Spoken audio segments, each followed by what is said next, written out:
예, 안녕하십니까. 예, 만나서 반갑습니다. 제가 눈이 엄청 나빠요. 알고 계시나요? 눈이 지독하게 나빠요. 정말 운전을 못할 정도로 눈이 굉장히 시력이 나빠가지고 저 아시는 분들이 깜짝 놀랄 정도예요. 아우야, 일상생활은 어떻게 하냐.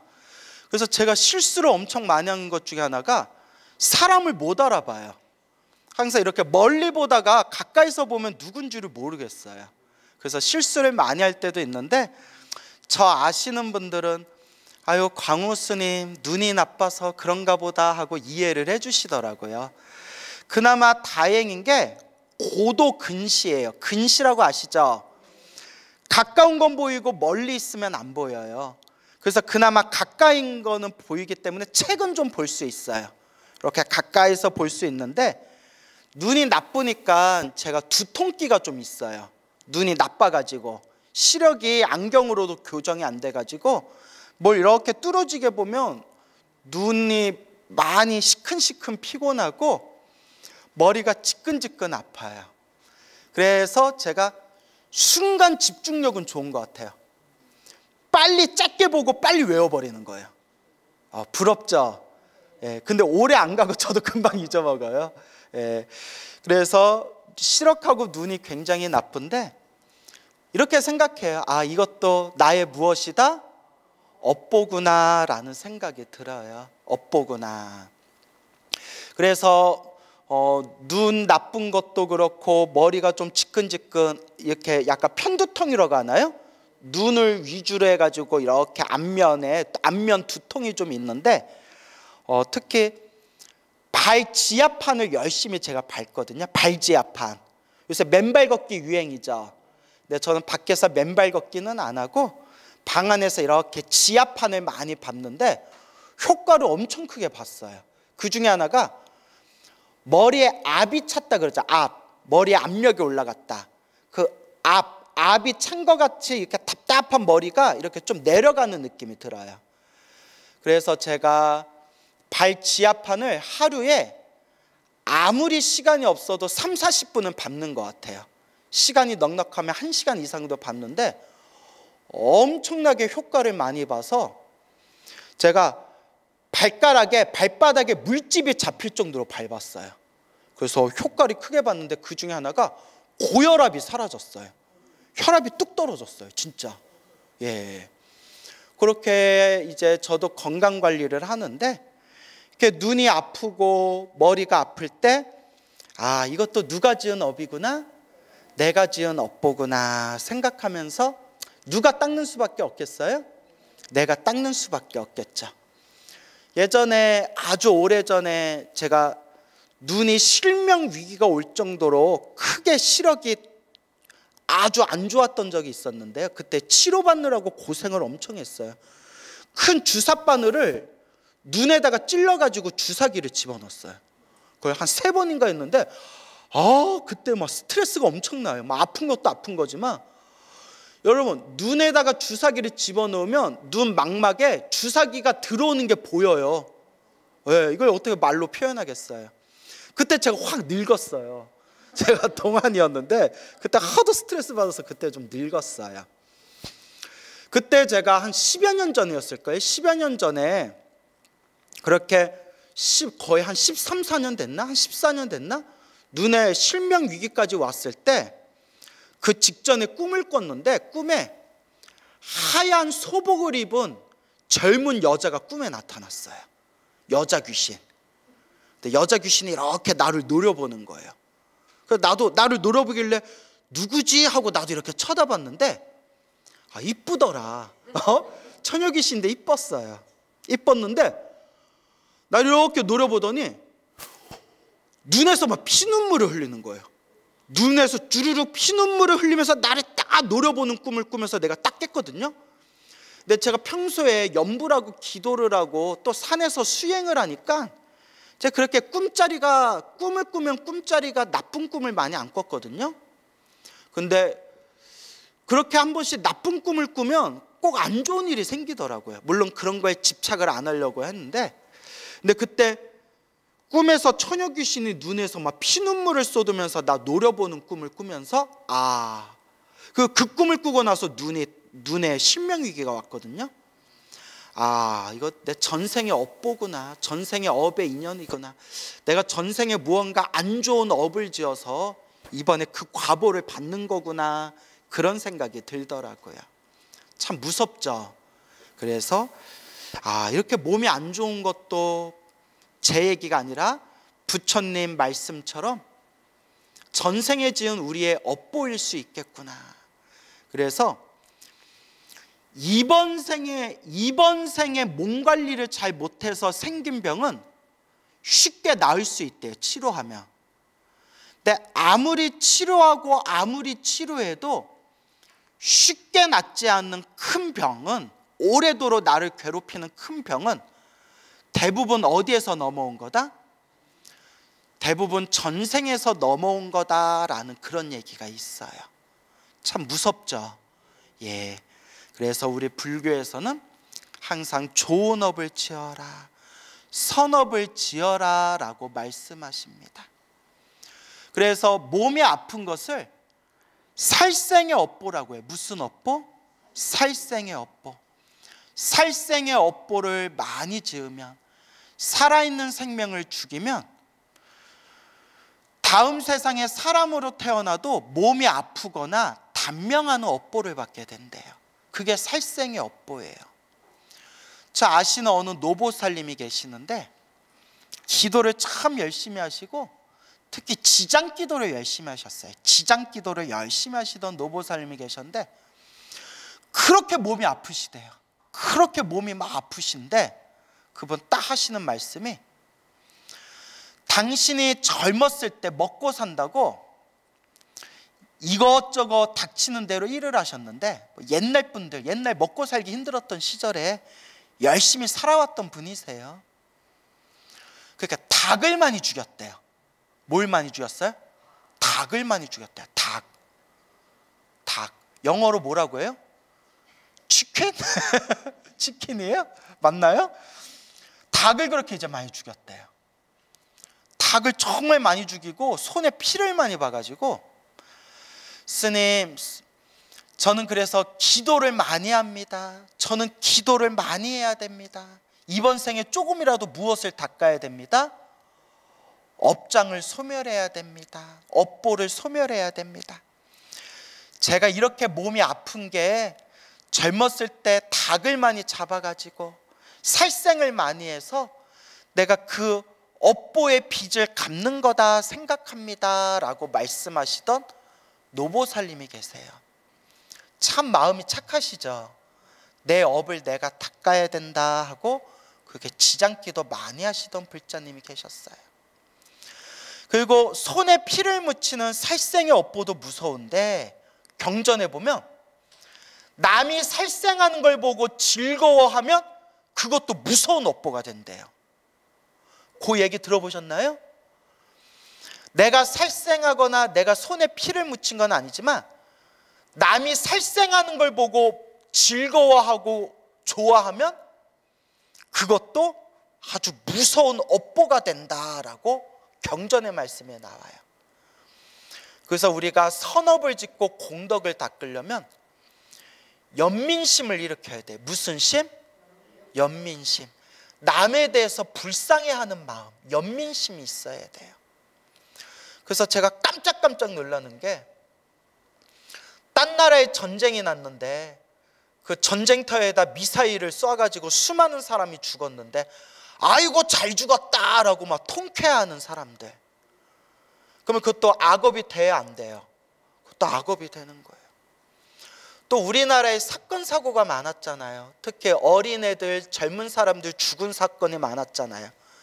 그럴 때는 우리가 염불해주고 연민심을 가져야 돼요. 무슨 심? 연민심. 근데 누군가의 가족이 죽고 누군가의 아들, 딸이 죽었는데 내가 깜짝 놀랐어요. 그 인터넷 댓글에다가 아우 죽어도 싸다 뭐 이렇게, 죽어도 싸다는 식으로, 야 죽은 것 같고 되게 생색내네 뭐 이러라는 식으로, 아이고 보상금 하나라도 더 얻어먹으려고 저렇게 눈물 흘리고 저렇게 연기하고 쇼하고 있네, 이런 댓글을 보면 저 쏘스라치게 놀랐어요. 우리 불자들은 그러면 돼요, 안 돼요? 안 돼요. 남의 아픔을 보면 어떤 마음을 일으켜야 된다? 연민심. 그냥 나무아미타불, 관세음보살, 지장보살 이렇게 이제 연부를 해줘야 돼요. 그러니까 약간 반우스갯소리인데, 뉴스에서 자식들이 죽은 유가족들이 막 데모하고 울고 막 이런 게 나와요. 그러니까 우리 아버지 있으면 그거 보면서 에휴, 죽은 건 죽은 거고 산 사람이라도 살아야지 왜 저러고 있냐 이러시는 거예요. 근데 깜짝 놀라서 아버지 그렇게 얘기하시면 어떡해요? 스님, 만약에 제가 죽으면 그런 말 하실 수 있어요? 했더니 우리 아버지 있으면 네가 죽으면 나는 저기다 휘발유 뿌리고 확 불질러 버린다고 막 이러시더라고요.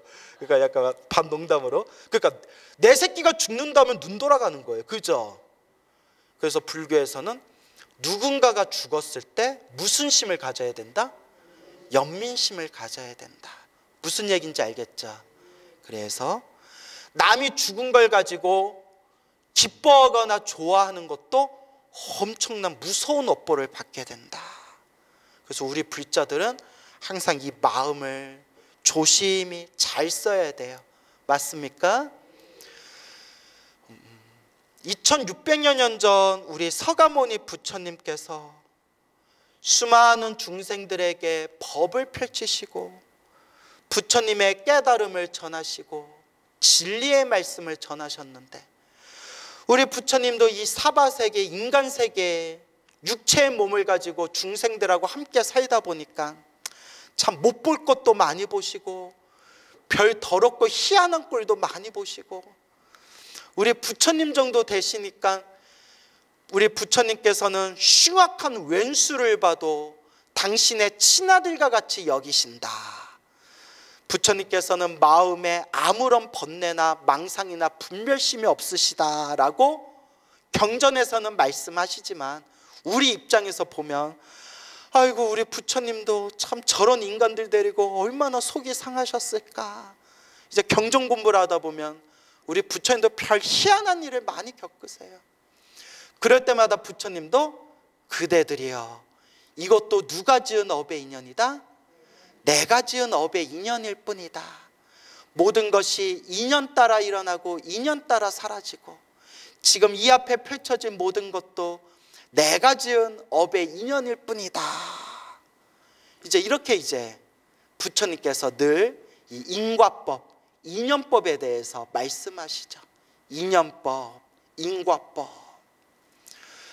부처님의 가장 가슴 아픈 말년의 사건 중에 하나가, 부처님께서 80살에 이 사바세계, 인간세계를 떠나셨는데, 80살 이 사바세계 떠나시기 직전에, 바로 직전에 몇 년 전에 석가족이 멸망을 하게 됩니다. 부처님이 무슨 족이세요? 석가족. 부처님이 석가족이신데, 부처님이 살아생전, 부처님 말년, 돌아가시기 몇 년 전에 부처님 눈앞에서 석가족이 완전 멸망을 해요. 고향이 완전히 그냥 불타서 수많은 친척들과 수많은 백성들이 사륙을 당해서 죽게 됩니다. 부처님의 고향, 부처님의 소중한 부처님의 고향 땅이 완전히 흔적도 없이 초토화됩니다. 그 부처님의 석가족을 멸망한 왕이 누구냐? 유리왕이에요. 누구라고요? 유리왕. 유리왕이라고 하는데, 이 부처님의 심신 깊은 불제자인 왕 중에 파사이 왕이라고 있었어요. 무슨 왕? 파사이 왕. 이 파사이 왕이 부처님을 너무 존경하다 보니까 부처님하고 조금이라도 더 인연을 맺고 싶어서 석가족 왕족, 석가족의 왕족과 결혼을 하고자 석가족의 왕녀, 석가족의 왕족 출신인 여인과 결혼을 하고 싶습니다라고 파사이 왕이 석가족에 청을 올립니다. 그런데 석가족이 되게 자존심이 셌대요. 좋게 얘기하면 자존심이 센 거고, 나쁘게 얘기하면 교만심이 강했대. 무슨 심? 교만심. 우리 석가족이 작은 나라지만 우리 집안이 뼈대 있는 집안이에요 라는 그런 교만심이 굉장히 강해가지고, 저 파사이 왕에게, 야, 저 족보도 확실하지 않은 저 파사이 왕에게 우리 소중한 핏줄, 우리 소중한 왕녀를 파사이 왕에게 시집 보낼 수 없다라는 그런 이제 교만한 생각을 일으키는 거예요. 그런데 파사이 왕이 굉장히 나라가 부강하고 군인들이 강했기 때문에 또 파사이 왕을 무시할 수가 없는 거예요. 그러니까 석가족 카필라국은 파사이 왕의 저 꼬살라국보다도, 사위성 꼬살라국보다도 훨씬 더 힘이 약했는데도 또 조그만 것들이 교만심은 강해가지고, 아니 그냥 왕녀 하나 이렇게 시집 보내가지고 서로 나라 좋게 지내면 되잖아요. 내가 졌던 놈한테 우리가 소중한 우리 석가족의 피가 흐르는 우리 왕녀를 줄 수 없다. 야, 그런데 안 주다가는 파사이 왕이 화를 내면 이것도 골치 아플 텐데, 외교적인 문제가 생길 텐데 어쩔로 그래. 아이, 주자니 아깝고 안 주자니 또 이거 불안하고. 그래서 꾀를 낸 게, 석가족의 왕족인 남자와 이렇게 관계를 맺어서 하녀가 딸을 낳았어요. 하녀가. 그러니까 이제 아버지는 왕족이고, 아버지는 석가족의 왕족이고, 어머니는 종이에요. 여종. 무슨 말인지 이해 가시죠? 요 여종의 딸을 시집 보내자. 근데 어머니는 여종이지만, 어머니는 종이지만 아버지는 누구니까? 왕족이니까 어쨌거나 석가족 왕가의 피가 흐르기는 흐르는 거 아니냐. 그러니까 뭐는 아니다? 거짓말은 아니다. 무슨 말인지 이해 가시죠? 예. 그러니까 아버지는 왕족이요, 어머니는 여종이었고, 그 사이에 태어난 그 딸을, 이제 시집갈 나이가 된 그 딸을 이제 시집을 보냅니다. 파사이 왕에게. 그래서 파사이 왕은, 야, 우리 부처님도 석가족의 피가 흐르고, 내 마누라, 내 새로 들어온 내 왕비도 석가족의 피가 흐르니 간접적으로나마 이제 나는 누구하고 친척이 됐다? 부처님하고 친척이 됐다. 이것만 생각하면 파사이 왕이 얼마나 순진해요. 그죠? 이것만 보면 석가족이 나쁜 거예요. 석가족이 잘못했죠. 그러다가 아들을 낳았는데, 그 석가족에서 온 여인과 이제 결혼을 하고 관계를 맺어서 아들을 낳았는데, 아들의 이름을 비두다바라고 지었어요. 무슨 다바? 비두다바. 네. 한문경전은 유리라고 불러요. 뭐라고 부른다고요? 유리. 그래서 나중에 왕이 돼서 유리왕이라고 불러요. 유리왕. 비두다바보다는 유리왕이 훨씬 외우기가 쉽죠. 그래서 이제 유리왕자가 태어났는데, 어렸을 때 친정집에, 그러니까 외갓댁이죠. 왕자의 외갓댁, 석가족의 이제 왕자를 보내요. 외갓댁에 가서 좀 놀고 와라. 그래서 유리왕자가 외갓댁에 갔는데, 석가족 사람들이 자기를 대하는 게 조금 왠지 조금 어색해요. 좀 뭔가 어색하고 좀 떼떠름해요. 맞아요. 싸해요. 왜 이러지? 외갓댁에서 나를 좀 멀리하는 것 같은 느낌이 드는데, 막 이런 느낌이 드는 거예요. 그러다가 나이가 어린 유리왕자가 우연히 하녀들과 사람들이 막 대화 나누는 걸 딱 우연히 엿듣게 된 거예요. 아우, 종년의 아들이 와가지고 이게 우리가 무슨 생고생이냐 하면서 유리왕자가 앉았던 의자를 우유로 깨끗하게 닦는 거예요. 누구의 아들이라고? 종년의 아들이 앉았던 의자니까 무엇으로 깨끗이 닦아라? 우유로 깨끗이 닦아라. 인도는 예나 지금이나 무슨 계급 때문에? 카스트 계급. 아시죠? 사선 계급. 인간을 딱 똑같은 평등한 인간을 태어난 혈연, 핏줄로서 딱 계급을 나눈 거예요. 그래서 지금도 인도에서 공식적으로는 카스트 계급이 사라졌어요. 공식적으로는. 하지만 아마니의 생활 속에서도 알게 모르게 그런 게 아직까지 잔재가 남아있대요. 그런데 여러분, 부처님 당시에도 이 카스트 계급이 엄청나게 심했고, 석가족이 다 불자들이었는데도 무슨 계급이 끝까지 뿌리 남아 있었어요? 카스트 계급이 끝까지 뿌리 남아 있었어요. 제가 이런 걸 보고 느낀 게, 야, 부처님 당시에도 부처님의 제자들인 이 불교 신도들인 석가족조차도 이 카스트 계급의 틀에서 벗어나질 못했구나. 그래서 제가 이런 걸 공부하면서 다시 느끼는 게, 야, 중생의 번뇌망상이 이렇게 지독하구나. 중생의 업보가 이렇게 지독하구나.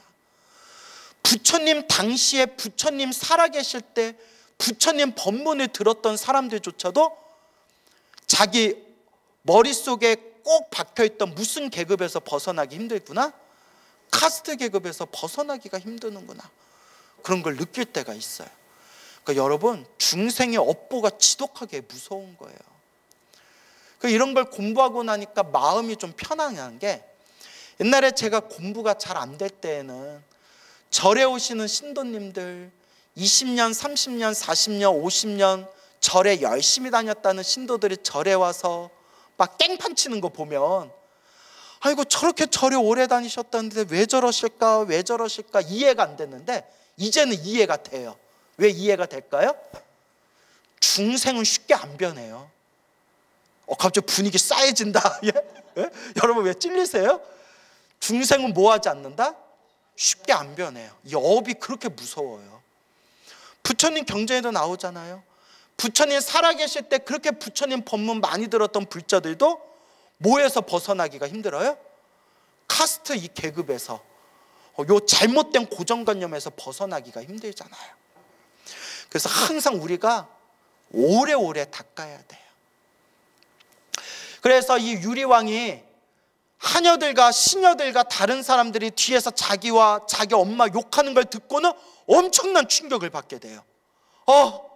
맙소사, 나는 석가족 왕족이라고 생각했는데 알고 봤더니 나의 할아버지는 왕족이었고 나의 할머니는 종이었고, 왕족이었던 할아버지와 종이었던 할머니 사이에서 우리 어머니가 태어났고, 우리 어머니는 더러운 종의 피가 흐르는 그런 신분이 비천한 존재였구나라고 충격을 받게 돼요.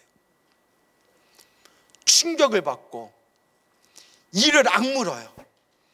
빠드득 이를 악물면서, 내가 이 석가족을 가만두지 않겠다. 내가 언젠가 왕이 돼서 내가 권력을 잡게 되면 반드시 누구를 몰살시키리라? 나를 모욕한 이 석가족을 몰살시키리라. 그때 악한 그런 원망의 마음을 심게 됩니다. 그 어린 마음에. 아이고 무섭다. 그죠 여러분?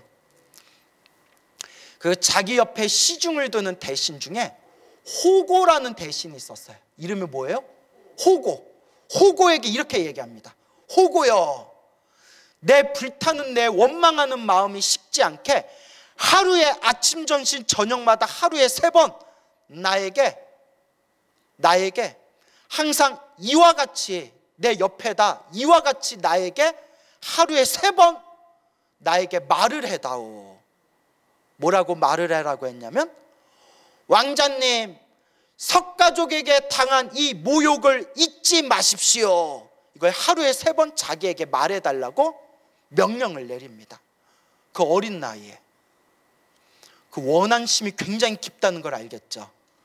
그래서 그 호고라는 대신에 매일매일 하루에 3번씩 왕자에게 마치 세뇌시키듯이 아침, 점심, 저녁, 무슨 알람벨 맞춘 것처럼, 뭐 우리 알람 때마다 알라뷰 그렇게 넣는 거 있죠. 아침, 점심, 저녁마다 뭐라고 외쳐요? 왕자님, 석가족에게 당한 이 모욕을 잊지 마십시오. 이걸 하루에 3번씩 왕자 귀에다가 외치는 거예요. 왕자가 집으로 돌아왔는데 이 사실을 알게 된 파사이 왕이 분노를 일으키면서 이 석가족이 감히 나를 능멸해 하면서 자기 아내인 왕비를 지위를 박탈하고 아들이었던 유리 왕자도 지위를 박탈해서 천민으로 계급을 강등시킵니다. 그 시대 때 사람들 보면 지금 우리 입장에서는 이해가 안 돼요. 그죠? 그러니까 옛날 사람보다는 지금 사람들이 그래도 의식 수준이 높은 것 같아요. 그래도 여러분, 지금도 우리나라나 세상에 이상한 사람들 많지만 그래도 전체적으로 보면 옛날 사람보다는 좀 의식이 어때요?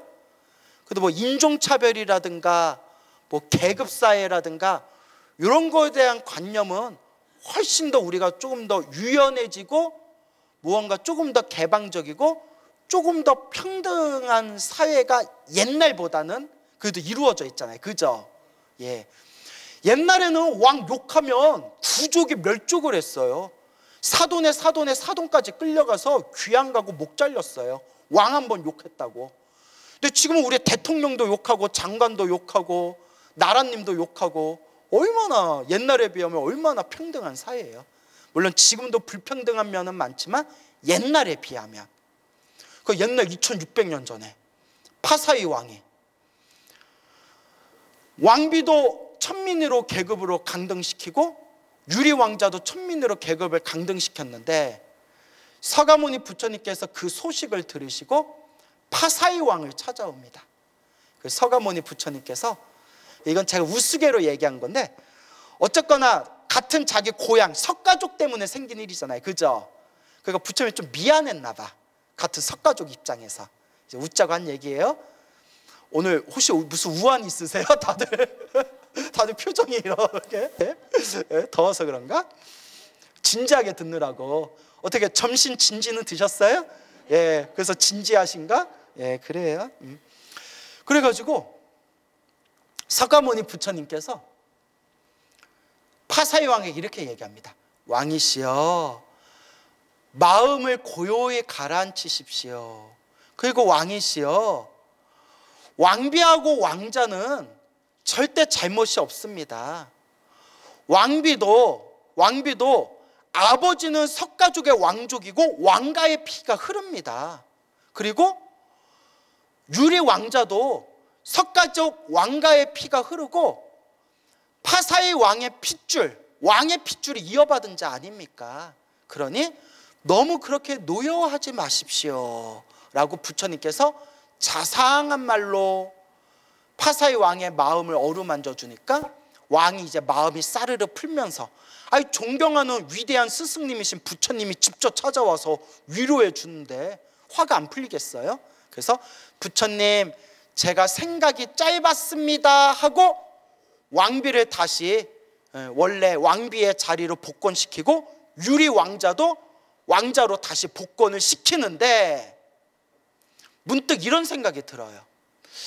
부처님은 모든 걸 다 꿰뚫어 보고 모든 걸 다 아시는 분이기 때문에 부처님은 아무런 미혹과 의심이 없이 부처님은 아무런 실수가 없으시대요. 아무런 실수가 없다고는 하시지만 그냥 저 혼자 드는 망상이 결국 이 유리 왕자가 나중에 아버지가 죽고 유리 왕이 돼서 석가족을 멸망시키게 됩니다. 만약 그때 석가모니 부처님께서 유리 왕자가 천민으로 계급이 강등되었을 때 그럼 모른 척하고 유리 왕자가 끝내 왕자가 되지 않고 왕이 되지 않았더라면 석가족은 멸망하지 않고 살아남을 수 있었지 않았을까라는 생각도 들어요. 뭔 얘기인지 아시겠죠? 하지만 부처님 논리에 의하면 설사 유리 왕자가 왕이 되지 못했다 하더라도 지금 당장은 석가족이 멸망해서 피해갔다 하더라도 결국 석가족을 멸망하는 업보는 완전히 피할 수 있다 없다? 결국 받아야 된다라는 입장이에요. 부처님 입장은. 그러니까 여러분 냉정하게 말하면 부처님은 숙명론을 부정하셨어요. 무슨 론? 운명은 결정되어 있다. 이걸 부정하셨어요. 경전에도 나와요. 운명은 결정되어 있다. 이걸 부정하셨는데 또 한편으로 무슨 얘기를 했냐면 따라해 보세요. 정업난면, 정해진 업보는 벗어나기 어렵다. 또 이렇게 얘기하셨어요. 무엇은 벗어나기 어렵다? 정해진 업보는 벗어나기 어렵다. 그러니까 잘 생각해 보세요. 숙명, 정해진 운명은 없다라고 이야기해 놓고 또 한편으로는 정해진 업은 뭐하기 어렵다? 벗어나기 어렵다. 또 이렇게 얘기하셨어요. 참 어렵죠? 그래서 경전에서는 또 무슨 얘기를 하냐면 내가 지은 업은 피해가기 어렵다. 다만 수행의 힘으로써 크게 받을 걸 어떻게 받는다? 작게 받는다. 이제 이렇게 또 표현을 해요. 참 이 업이란 게 무서워요. 어쨌거나 이 유리 왕자가 왕이 되고 난 뒤에 석가족을 침범해서 석가족을 도륙을 내요. 석가족을 멸망시키는데 부처님 돌아가시기 전 말년에 석가족이 멸망할 때 부처님이 딱 3번 막아주신대요. 몇 번? 3번. 유리왕이 군사를 몰고 석가족 카필라국으로 쳐들어가고 있었을 때 카필라국으로 가는 그 길 한가운데 길 한목에 나무잎이 다 떨어진 나뭇잎이 다 떨어진 그 헐벗은 나무 밑에서 부처님께서 가만히 앉아 계신 거예요. 유리왕이 군사를 몰고 가다가 부처님이 나무잎이 다 떨어진 나무 밑에서 혼자 쓸쓸히 앉아 계시니까 부처님 나무잎이 다 떨어져서 이 그늘도 없는 뜨거운 햇볕 아래 왜 이렇게 힘들게 앉아 계십니까? 하고 유리왕이 부처님께 여쭤보니까 부처님 하신 말씀이 아닙니다 왕이여. 친족의 그늘은 무엇의 그늘은? 친족의 그늘은 그러니까 친척의 그늘은 가족, 친족의 그늘은 시원합니다. 이렇게 대답한 거예요. 뭔 얘기인지 알겠습니까? 나무잎이 다 떨어진 나뭇가지만 남아있는 이 그늘도 없는 나무 밑에 왜 앉아 계십니까? 나무잎은 없지만 무엇의 그늘은 시원합니다? 친족, 가족의 그늘은 시원합니다. 그러니 그러니까 뭐 하지 마십시오라는 뜻이에요.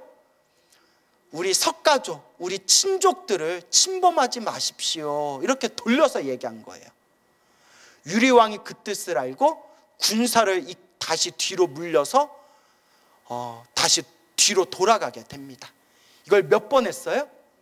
3번을 했는데 3번을 그렇게 부처님이 똑같은 방법으로 유리왕에게 이야기를 했을 때 유리왕이 3번 침공하고자 했을 때 3번을 석가모니 부처님의 모습을 보고 군사를 뒤로 돌려서 마지막 3번째 그래 원한을 갖고 있으면 뭐하냐 부처님 얼굴을 봐서라도 이 원한을 내려놓자라고 생각을 한 순간 누가 옆에서 외쳤을까요?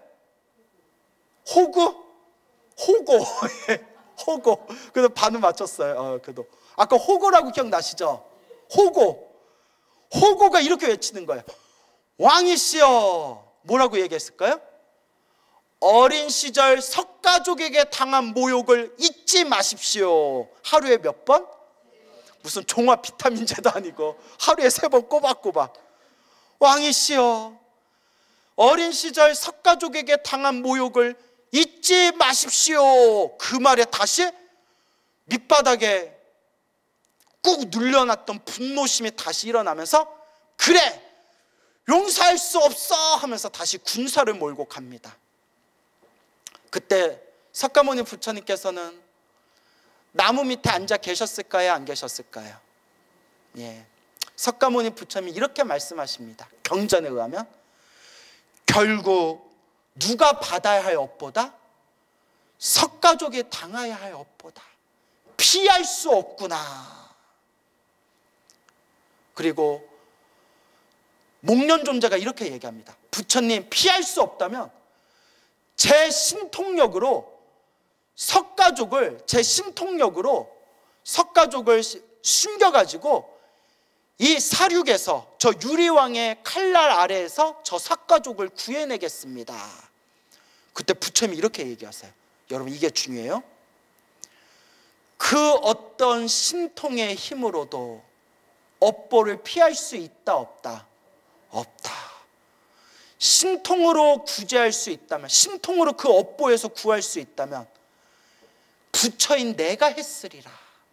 하지만 자기가 지은 업보는 신통의 힘으로도 구할 수 있다 없다? 그래서 우리 불교에서는 아무리 대단한 신통력도 의미가 없다는 거예요. 신통력보다, 하늘을 뒤집고 바다를 뒤집을 수 있는 신통력보다 더 중요한 거는 업이라는 거예요. 업, 선업. 아무리 신통력이 강해도 무엇을 피할 수 없다? 자기가 지은 업보는 피할 수가 없대요.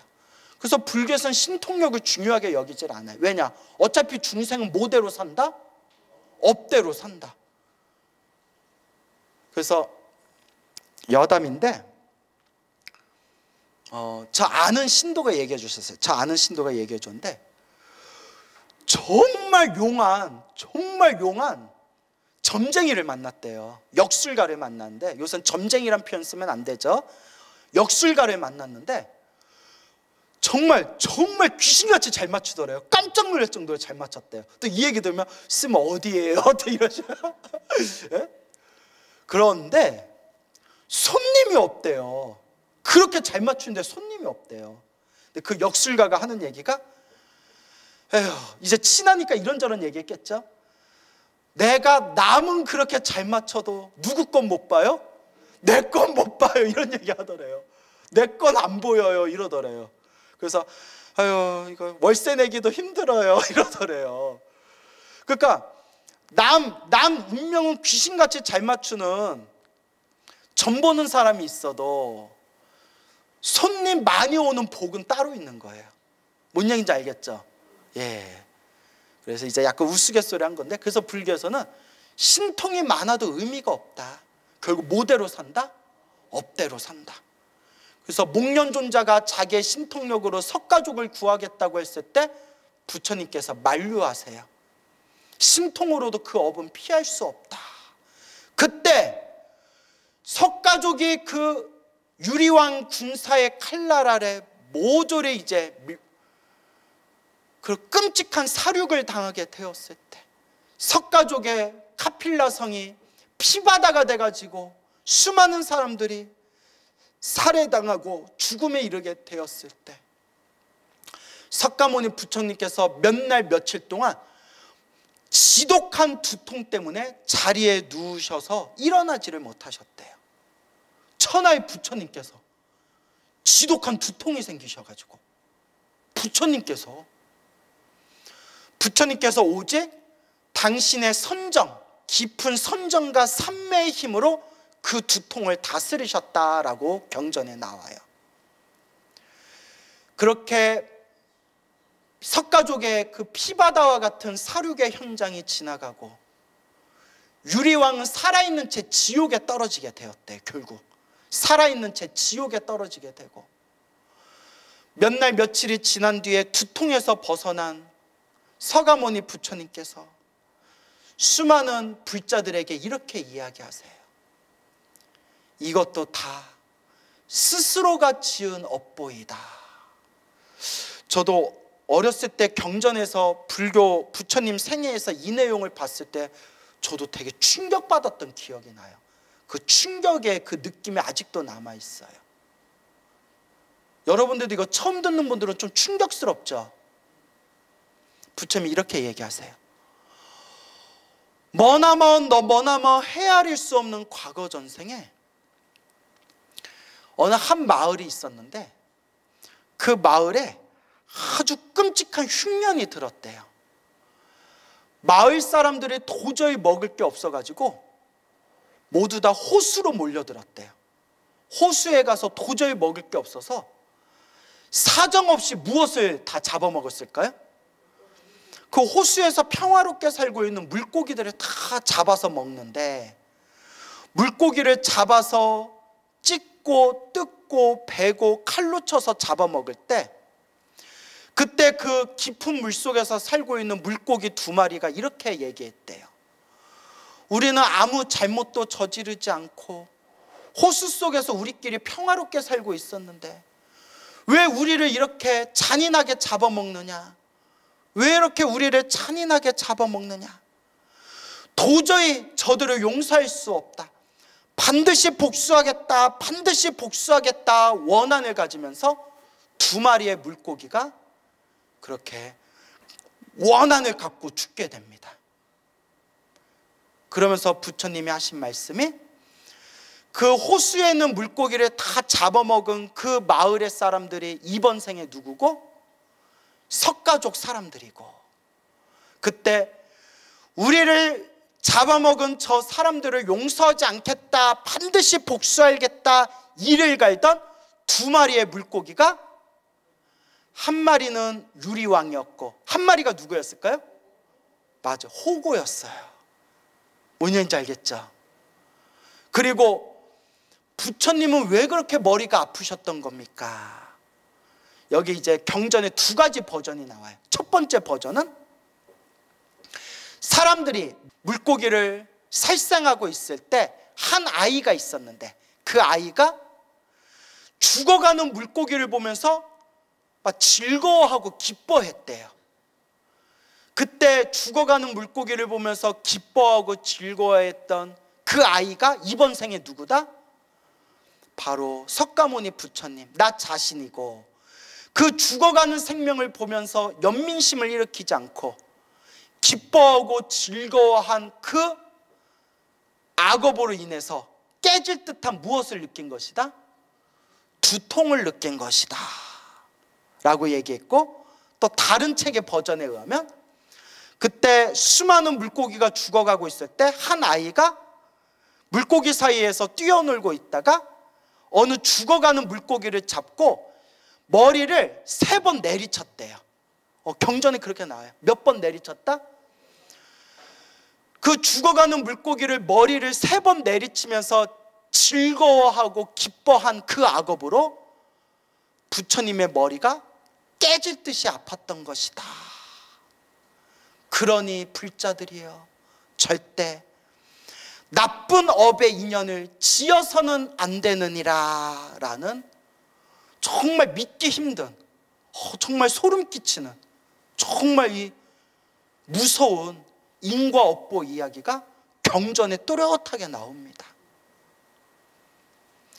근데 이런 얘기하면 어떤 불자님들은 나무아미타불, 관세음보살, 지장보살, 마하살, 제가 나쁜 업을 짓지 않고 좋은 업만 지으면서 살겠습니다. 선업만을 지으면서 살겠습니다. 제가 평생 참회하면서 살겠습니다 라는 마음을 일으키는 분이 있는가 하면, 어떤 분들은 어우 지랄, 야 그러면 먹고 살려고 물고기 잡아먹은 사람들은 다 지옥 가겠다. 아이고 저딴 얘기를 참 뭐 이러면서 막 욕하는 사람들이 있고, 그죠 여러분? 저번에 제가 댓글을 잘 안 봐요. 왜 안 보냐면, 댓글을 왜 잘 안 보냐면 정말 좋은 내용도 있는데 보면 뭐 욕하는 내용도 많이 나오거든요. 예? 그리고 누가 이래요. 야 저 중 얼굴을 봐라, 포동포동 얼굴에 개기름 흐르고 얼굴 뽀얀 거 보라. 야 고기 먹는 나보다도 얼굴이 좋아 보인다. 야 씨 어떻게 저래서 풀만 먹는데 얼굴이 어떻게 저렇게 좋고 살이 찌냐. 그래서 내가 뭐라고 댓글 적으려고 하면, 코끼리도 풀만 먹은데도 살찐다. 야 내가 이러려다가 내가 참았어요. 내가 예? 자 이제 웃자고 한 말이에요. 그래도 내가 얼굴이 좋아 보이나 봐. 예? 저번에 낚시 취미로 하는 살생은 무서운 업보가 됩니다, 이런 법문 했었죠. 거기에 막 댓글이, 예? 어떤 사람은 제가 지은 살생의 업보를 참회합니다. 스님, 이렇게 좋은 법문 해주셔서 고맙습니다. 참회하며 살겠습니다. 이런 불자들도 있고, 어떤 사람들은 막, 야, 낚시하는 사람, 낚시집은 다 망해야 되겠네. 야, 뭐 저기요, 바다에 나가서 물고기 잡는 사람들은 다들 죽어서 다들 지옥 가겠네 하면서 뭐 별의별 막 저렇게 저런 구라를 터트리는데도 저거 듣고 있는 신도들이 불쌍하다, 야, 뭐 이러면서 온갖 댓글들이 뭐 어떡해요. 나는 그냥 경전에 있는 말씀들을 드리는 거예요. 여러분, 제가 여러분들한테 하는 법문 중에 제 얘기가 있어요, 없어요? 제 얘기 없어요. 그냥 재밌게 이야기에 양념 좀 뿌릴 뿐이지 전 다 부처님 경전에 있는 그대로 말씀드리는 거예요. 그래서 참 이 인과법을 무섭게 여겨야 된다. 무엇을 무섭게 여겨야 된다? 인과법을 무섭게 여겨야 된다. 그래서 여러분, 스스로를 돌아보자는 거예요. 스스로를 뭐 하자? 돌아보자. 혹 내가 살아오면서 알게 모르게 지은 살생의 업보가 있다면, 부처님, 알고 지었건 모르고 지었건 몸과 말과 생각으로 지은 모든 살생의 업보, 제가 지은 모든 업보를 참회하겠습니다 라고 닦고 닦고 닦아야 된다. 그걸 말씀드리고 싶은 거예요. 여러분들은 성근이 있고 지혜로워서 무슨 말인지 아시겠죠? 그래서 여러분, 무슨 법을 무섭게 여겨라? 인과법을 무섭게 여겨라 라는 말씀이 되겠습니다. 이것이 석가족이 멸망하고 부처님께서 지독한 두통에 느끼게 된 우리 부처님의 전생 업보 이야기가 되겠습니다. 여러분, 합장하시고 한 구절씩 따라하세요. 거룩하신 부처님, 시작 없는 옛적부터 우리 중생들이 알고 지었건 모르고 지었건 몸과 말과 생각으로 지은 업보가 그 얼마나 많겠습니까? 알고 지었건 모르고 지었건 그 모든 업보를 지극한 마음으로 참회하오니 모든 나쁜 죄업과 모든 업보들이 소멸하여 지이다. 모든 중생 다 함께 고통에서 벗어나 지이다. 모든 중생 다 함께 행복하여 지이다. 모든 중생 다 함께 성불하여 지이다. 인과 업보를 무섭게 여기겠습니다. 우리 중생들에게 가피와 은혜를 주소서. 나무아미타불 관세음보살.